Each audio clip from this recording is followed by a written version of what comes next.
नमस्कार, स्वागत है आप सभी का एवन उत्तर प्रदेश में। मैं हूं आपके साथ हर्षदा जोशी। आइए नजर डाल लेते हैं इस वक्त की हेडलाइंस पर। निकाय चुनाव में ओबीसी आरक्षण का मामला, सुप्रीम कोर्ट पहुंची योगी सरकार। हाईकोर्ट के आदेश को दी चुनौती, ओबीसी आरक्षण पर लगाई गई थी रोक।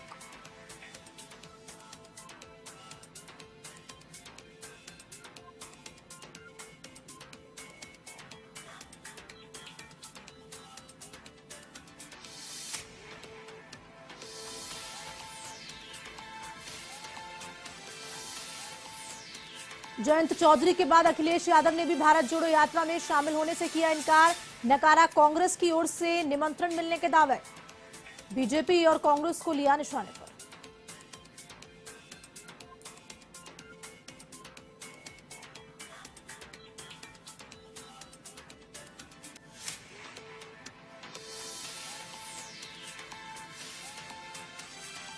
हाईकोर्ट फैसले के बाद बसपा को मिली संजीवनी। निकाय चुनाव को लेकर मायावती ने शुक्रवार को बुलाई अहम बैठक। पिछड़ों को साधने की रणनीति पर होगा मंथन।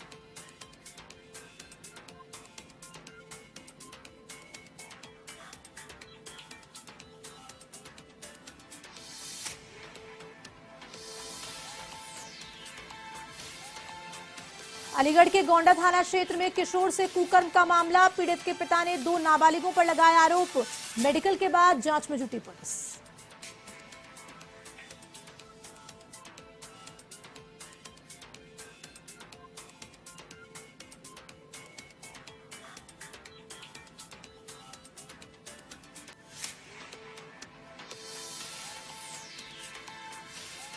बुलंदशहर में डेयरी कर्मचारी से लूट का मामला, लूटी गई नकदी के साथ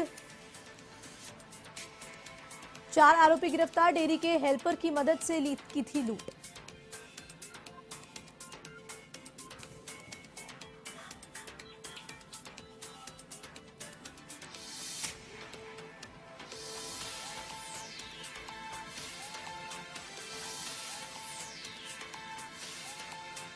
अब खबरें विस्तार से। निकाय चुनाव में ओबीसी आरक्षण का मामला, सुप्रीम कोर्ट पहुंची योगी सरकार। आपको बता दें कि हाईकोर्ट के आदेश को चुनौती दी है योगी सरकार ने। हाईकोर्ट ने ओबीसी आरक्षण पर रोक लगा दी थी। यूपी सरकार ने सुप्रीम कोर्ट में याचिका दायर की। ओबीसी आरक्षण रद्द करने के फैसले को भी योगी सरकार ने चुनौती दी।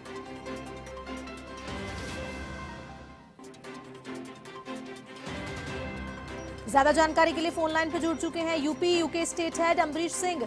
अमरीश, क्या कुछ अपडेट है निकाय चुनावों को लेकर? सुप्रीम कोर्ट योगी सरकार पहुंच चुकी है और चुनौती भी दे दी है योगी सरकार ने। अब बिल्कुल देखिए, निश्चित तौर पर हर्षदा, योगी सरकार ने हाईकोर्ट के फैसले को अब सुप्रीम कोर्ट में चुनौती दे दी है। यूपी सरकार आज हाईकोर्ट के निर्णय के बाद सुप्रीम कोर्ट में एसएलपी दाखिल कर इलाहाबाद हाईकोर्ट की लखनऊ बेंच के फैसले को चुनौती दी है। रिपोर्ट आने के बाद उत्तर प्रदेश सरकार चुनाव का आग्रह करेगी। उत्तर प्रदेश निकाय चुनाव में ओबीसी आरक्षण को लेकर ये जो मामला था ये और गर्म हो गया है, क्योंकि हाईकोर्ट के निर्णय के बाद यूपी सरकार आज सुप्रीम कोर्ट में एसएलपी तो दाखिल की ही है, साथ ही साथ चुनाव के लिए भी अब आग्रह जो है वो करेगी। सरकार ने ओबीसी आयोग का भी गठन किया है। हर्षदा बता दें, स्थानीय निकाय चुनाव आयोग की रिपोर्ट आने के बाद यह जो आयोग है ये अपनी जांच करेगा। याचिका में उत्तर प्रदेश सरकार ने हाईकोर्ट के फैसले को रोक लगाने के लिए कहा है। इलाहाबाद हाईकोर्ट में तत्काल नोटिफिकेशन भी जारी कर चुनाव कराने को कहा था। सुप्रीम कोर्ट में फिलहाल शीतकालीन छुट्टी चल रही है। छुट्टी के बाद सुप्रीम कोर्ट 2 जनवरी को खुलेगा। 2 जनवरी को उत्तर प्रदेश सरकार सुप्रीम कोर्ट में जल्द सुनवाई की मांग कर सकती है। निकाय चुनाव में ओबीसी आरक्षण को लेकर योगी आदित्यनाथ ने बुधवार को आयोग का गठन किया था। इस आयोग में 5 सदस्यों को नियुक्त किया गया है, जिसमें न्यायमूर्ति राम अवतार सिंह की अध्यक्षता में पूर्व आईएएस क्षोभ सिंह वर्मा, महेंद्र कुमार, संतोष विश्वकर्मा और ब्रजेश सोनी की सदस्यता वाले ओबीसी आयोग का गठन किया गया है। जब से हाईकोर्ट ने इस फैसले पर ओबीसी आरक्षण पर हर्षदा रोक लगाई है, तमाम दल, तमाम जो बड़े नेता हैं वो अब पीसी करने और पीसी के माध्यम से ओबीसी जो वोटर है उनका उस वोट बैंक को अपने हाथ में लेने के लिए तमाम तरीके के जो प्रलोभन है वो भी दे रहे हैं। कह रहे हैं कि हमने हाईकोर्ट का दरवाजा खटखटाया तो अब सुप्रीम कोर्ट का भी दरवाजा खटखटाएंगे और ओबीसी आरक्षण को और मजबूत करेंगे। फिलहाल हाईकोर्ट ने यूपी सरकार से ये स्पष्ट शब्दों में कह दिया है कि तत्काल चुनाव कराया जाए और इसी को लेकर योगी सरकार जो है वो सुप्रीम कोर्ट का दरवाजा खटखटाने पहुंची है। हर्षदा जी अमरीश, तमाम जानकारी साझा करने के लिए बहुत बहुत शुक्रिया आपका। तो हमारे साथ जुड़े थे UP UK state head Amrish Singh, जिन्होंने बताया कि हाईकोर्ट ने ओबीसी आरक्षण पर रोक लगा दी थी और अब यूपी सरकार ने, योगी सरकार ने हाईकोर्ट में, माफ कीजिएगा, सुप्रीम कोर्ट में दायर याचिका की और वहां पर चुनौती दी। ओबीसी आरक्षण रद्द करने के फैसले को योगी सरकार ने चुनौती दी है।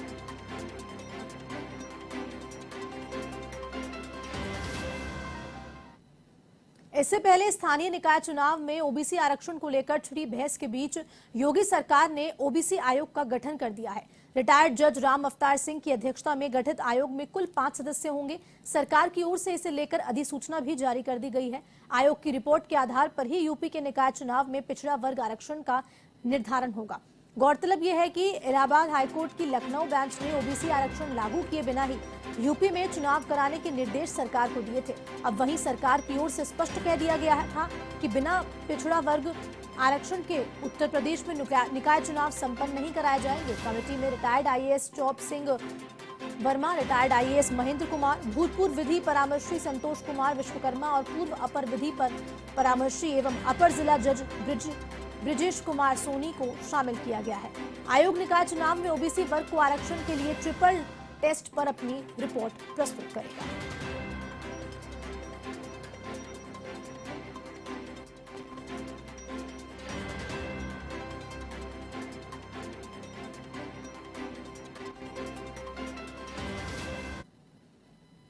समाजवादी पार्टी के राष्ट्रीय अध्यक्ष अखिलेश यादव ने भारत जोड़ो यात्रा में शामिल होने से साफ इनकार कर दिया है। गुरुवार को पत्रकारों से बातचीत में उन्होंने यात्रा में शामिल होने का निमंत्रण मिलने से भी साफ इनकार कर दिया। आपको बताते चलें कि अखिलेश यादव का कहना है कि समाजवादी पार्टी की विचारधारा अलग है और बीजेपी कांग्रेस की विचारधारा एकदम अलग है, जो सिर्फ तानाशाही करना जानती है। आपको बता दें कि 3 जनवरी को भारत जोड़ो यात्रा उत्तर प्रदेश में प्रवेश करने वाली है, जो गाजियाबाद के लोनी से शुरू होगी और कई शहरों से होकर यूपी को क्रॉस करेगी। इधर कांग्रेस नेताओं ने अखिलेश यादव, मायावती और आरएलडी नेता जयंत चौधरी को यात्रा में शामिल होने का न्योता भेजने का दावा किया था, जिसके बाद जयंत चौधरी पहले ही यात्रा में शामिल होने से इनकार कर चुके हैं।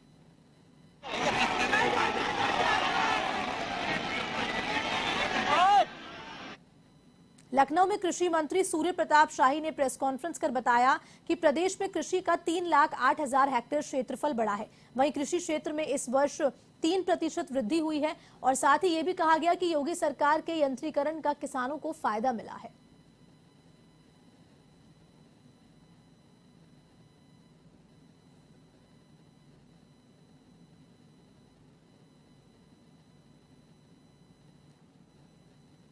यूपी नगर निकाय चुनाव में ओबीसी आरक्षण रद्द होने को लेकर निषाद पार्टी के राष्ट्रीय अध्यक्ष और कैबिनेट मंत्री संजय निषाद मीडिया से मुखातिब हुए। उन्होंने बताया कि ओबीसी आरक्षण के साथ साथ ही जातिगत ध्यान भी देना अति आवश्यक है। मछुआरे समाज के लोग अभी भी विसंगत में फंसे हुए हैं। सरकार का ये कहना है कि आरक्षण के बाद भी निकाय चुनावों को कराया जाएगा। सरकार ने जो भी कदम उठाया है पूरी तरह से सभी समाज के हित में होगा।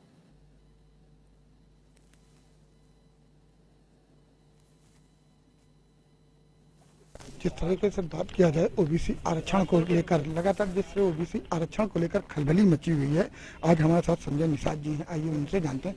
सर, जिस तरीके से ओबीसी आरक्षण को लेकर बड़ी खलबली मची है, उसको लेकर आप कैसे? खलबली उनकी जो सरकार से दूर है। जनता हम लोगों के साथ है और जनता के साथ हमारी सरकार है। हम धन्यवाद देते हैं मुख्यमंत्री जी को कि उन्होंने कह दिया पिछड़ों के साथ हम रहेंगे और उन्होंने कहा बिना इसके आरक्षण के चुनाव नहीं कराएंगे। और हमारी सरकार ने आयोग भी गठन कर दी विसंगति दूर करने के लिए। सुप्रीम कोर्ट की तरफ भी मूवमेंट शुरू चल रहा है। तो मैं ये कह रहा था आपसे कि आप देखिए कि हमारी सरकार पिछड़ों के साथ है, तभी तो विधानसभा सबसे ज्यादा विधायक हमारे यहाँ। विपक्ष के पास कितने पिछड़े हैं देख लीजिए। पिछड़ों के नाम पर सामाजिक न्याय समिति का रिपोर्ट कहता है कि कुछ ही परिवार के लोग उस पर कब्जा किए। मैं तो इतने कहूंगा आपसे कि इन मछुआ समुदाय तो न पिछड़े में अनुसूचित में ही विसंगति दूर हो जाए, उसकी भी व्यवस्था हो कि कहाँ लड़ेगा, क्योंकि पिछली सरकारों इनके साथ बहुत नाइंसाफी, इसी सब छोटी छोटी त्रुटियों को लेकर कोर्ट को अवसर मिला है। आखिर हम जब मझवार केवल भाई लेदरमैन, वाशरमैन, फिशरमैन के अलग से समुदायों का आरक्षण है संविधान में, तो उनके पर्यायवाची जातियों को क्यों डाल दिया पिछड़ी में बिना संविधान में संशोधन के, और हमें लटका दिया। इन्होंने पिछड़ी निकाले, एससी में डाले, एससी में इनको पावर नहीं था, बेंच स्टे ले लेती थी, कोर्ट ने रोक दिया। तो ऐसे इन 18% जातियों के साथ धोखा बहुत है ना। तो आज के दिन में हम चाहते हैं, हम तो मुख्यमंत्री, प्रधानमंत्री, गृह मंत्री से इसीलिए मिले और उन्होंने आश्वस्त भी किया, नहीं मछुआ समुदाय के साथ पीछे से अन्याय बहुत हुआ, अभी इनको न्याय मिल जाएगा और जल्दी कराएगा। अगर हम बात करें तो भाजपा कहीं ना कहीं जिस तरीके से सुप्रीम कोर्ट जाने की बात कर रही है, लेकिन अखिलेश यादव कह रहे हैं कि ओबीसी के साथ हनन हुआ है। तो अगर जिस तरीके से हनन हुआ है तो उनका कहना है ये भाजपा जो है आरक्षण को समाप्त करना चाहती है। तो हनन किसने किया आप देख लीजिए, 27% में किसका कब्जा है, 23% में किसका है। हम लोग उनके साथ खड़े हैं, पिछड़ों के साथ उनके और सरकार के साथ हमारे साथ पिछड़े हैं। सर आखिरी सवाल है, भारत जोड़ो यात्रा में सभी को निमंत्रण दिया जा रहा है, क्या आपका भी निमंत्रण है? हमारे भारत तोड़ो वाले हैं बेचारे, अब इतिहास देख लिए, हम लोग तो भारत को जोड़ चुके हैं और भारत के लोग हमारे साथ हैं। तो ये थे हमारे साथ संजय निषाद जी, जिन्होंने बताया कि किस तरीके से आरक्षण को लेकर खलबली मची, लेकिन उनका साफ कहना है कि भारतीय जनता पार्टी जो लगातार कहीं ना कहीं आरक्षण के लेकर गठन भी कर दिया है, आयोग गठन हो गया है, जल्द से जल्द कहीं ना कहीं जिस तरीके से बात किया जाए तो जल्द ही कोई ना कोई रास्ता निकलेगा। और बिना आरक्षण के कहीं ना कहीं जो चुनाव की बात की जा रही है वो चुनाव नहीं होगा। वीडियो जर्नलिस्ट सनोज शर्मा के साथ मैं जय Tripathi, A1 TV Lucknow. Samajwadi party के नेता स्वामी प्रसाद मौर्य गुरुवार को देवरिया दौरे पर रहे, या उन्होंने बीजेपी सरकार को आड़े हाथों लिया। स्वामी प्रसाद मौर्य ने कहा कि बीजेपी सरकार ने निकाय चुनाव में जानबूझकर संवैधानिक मानकों को पूरा नहीं किया। बीजेपी ने पिछड़ों और दलितों के नाम पर सरकार बनाई है, लेकिन अब वे आरक्षण खत्म करना चाहती है।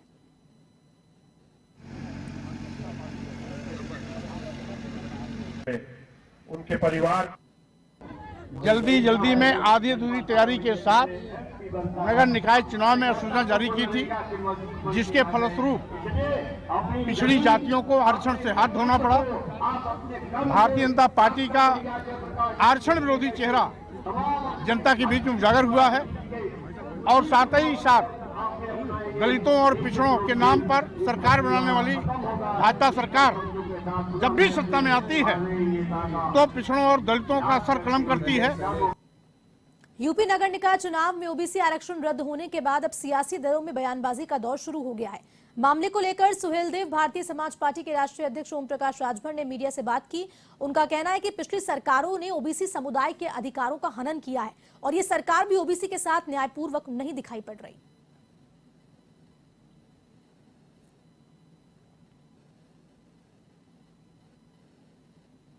ओबीसी आरक्षण को लेकर खलबली मची हुई है। आपको बता दें इस समय हमारे साथ ओम प्रकाश राजभर जी हैं। सर जिस तरीके से अगर हम बात करें तो सर जिस तरीके से कहीं ना कहीं जो ये आरक्षण को लेकर बात की जा रही तो ऐसी क्या, जब मुख्यमंत्री जी ने खुद कहा कि सुप्रीम कोर्ट जाने की बात हो रही, ऐसी क्या जरूरत पड़ गई कि जो अखिलेश यादव को प्रेस कॉन्फ्रेंस करना पड़ा? देखिए, जब सरकार में थे तो प्रमोशन में आरक्षण खत्म किया समाजवादी पार्टी, सत्ता उनकी थी। जब माननीय अखिलेश यादव जी मुख्यमंत्री थे तो 27% आरक्षण का लाभ 12 जातियां उठा रही थी। हाई कोर्ट ने आदेश दिया कि इसको बांट करके सबको दिया जाए। तब प्रेस वार्ता नहीं किए कि हम 6 महीने में इसको बांट करके सबको न्याय देंगे, तब तो उन्होंने नहीं किया। आज जब उनको समझ में आया है कि निकाय चुनाव में आरक्षण लागू नहीं हो रहा है, तब उनको समझ में आया है, सत्ता से बाहर हुए हैं। अच्छी बात है कि कम से कम ये समझ में आया कि आरक्षण व्यवस्था इसमें लागू नहीं है, ये समझ में आया। तो इस बात को सरकार ने भी स्वीकार किया, अखिलेश जी भी स्वीकार कर रहे हैं, हम भी स्वीकार कर रहे हैं, सब लोग स्वीकार कर रहे हैं। तो इसके लिए अखिलेश जी भी सुप्रीम कोर्ट जाने को तैयार हैं, राजभर जी जाने को तैयार हैं और सरकार भी सुप्रीम कोर्ट जाने को तैयार है। अगर हम बात करें तो कल जिस तरीके से सपा के लोग कह रहे हैं कि कहीं ना कहीं ओबीसी आरक्षण में जो है जिस तरह से हनन किया गया है, तो क्या मानते हैं किस तरीके से उनका हनन? सपा की सरकार में भी तो हनन हुआ था, उनकी सरकार में भी हिस्सा कहाँ दिया था? हिस्सा दिया होता तो काहे बदे सरकार उनकी होती नहीं, लोग छोड़ के क्यों चले गए? सर आखिरी सवाल है कि जिस तरीके से सभी को न्योता दिया जा रहा है भारत जोड़ो यात्रा में, उसमें किस तरीके से आप सम्मिलित होंगे? माननीय सलमान खुर्शीद जी का फोन आया था, हमने उनको बता दिया कि 31 तारीख को बैठक करेंगे, जो निर्णय होगा हम आपको अवगत करा देंगे। उम्मीदें क्या लग रही हैं? अब बैठक हो तब न बताई। तो ये थे हमारे साथ ओपी राजभर जी, जिन्होंने बताया कि जिस तरीके से आरक्षण को लेकर बात की जा रही है, तो उनका साफ कहना है कि जिस तरीके से जब तक ये आरक्षण का मामला हल नहीं होगा, नगर निकाय का चुनाव सम्मिलित नहीं किया जाएगा। वीडियो जर्नलिस्ट सनोज शर्मा के साथ मैं जय त्रिपाठी, एवन टीवी लखनऊ। उत्तर प्रदेश के डिप्टी सीएम केशव प्रसाद मौर्य गुरुवार को वाराणसी दौरे पर रहे। यहां उन्होंने आजीविका मिशन एवं स्वयं सहायता के कार्यक्रम में शिरकत की। इस दौरान मीडिया से बातचीत में मौर्य ने कहा कि अखिलेश यादव अपने विधायक बचाएं। उनके विधायकों के भाजपा में आने की हमारे पास लंबी लिस्ट है, लेकिन हमें जरूरत नहीं है। उनके विधायक अगर ले लिए तो वे सैफई में परिवार के साथ अकेले रह जाएंगे।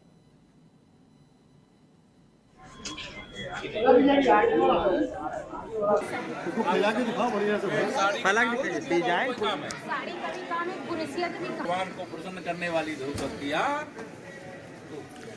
पूर्व केंद्रीय मंत्री और सुल्तानपुर सांसद मेनका संजय गांधी अपने संसदीय क्षेत्र सुल्तानपुर के दौरे पर है, जहां उन्होंने कादीपुर, अखंड नगर और दोस्तपुर विकासखंड में प्रधानमंत्री आवास योजना के 2411 लाभार्थियों को प्रमाण पत्र वितरित किए। इस दौरान उन्होंने अखंड नगर स्थित सामुदायिक स्वास्थ्य केंद्र में जिले के पहले हेल्थ एटीएम का भी शुभारंभ किया और अपने निवास पर जनता दर्शन कार्यक्रम के दौरान लोगों की समस्याओं का मौके पर ही निस्तारण किया। अपने दौरे के दौरान उन्होंने जहां प्रशासनिक अधिकारियों की बैठक भी ली, विकास भवन सभागार में हुई जिला सतर्कता एवं निगरानी समिति की बैठक में उन्होंने केंद्रीय योजनाओं की समीक्षा की।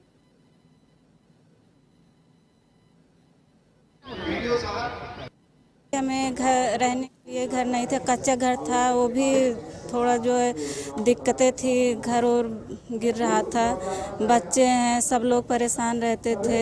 आज हमें बहुत खुशी मिल रही है कि हमें जो है रहने के लिए मकान मिल रहा है प्रधानमंत्री ग्रामीण योजना से।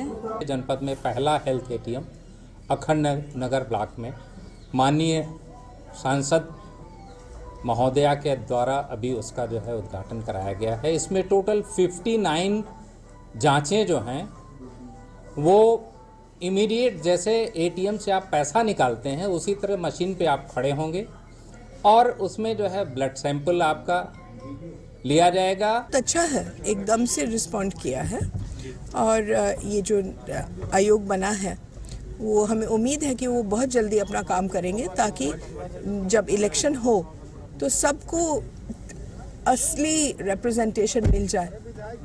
अलीगढ़ के गोंडा थाना क्षेत्र में एक किशोर से कुकर्म का मामला सामने आया है। पीड़ित के पिता ने 2 किशोरों पर कुकर्म का आरोप लगाते हुए मामला दर्ज कराया। फिलहाल पुलिस ने पीड़ित का मेडिकल परीक्षण करवाया है और मामले की जांच शुरू कर दी है।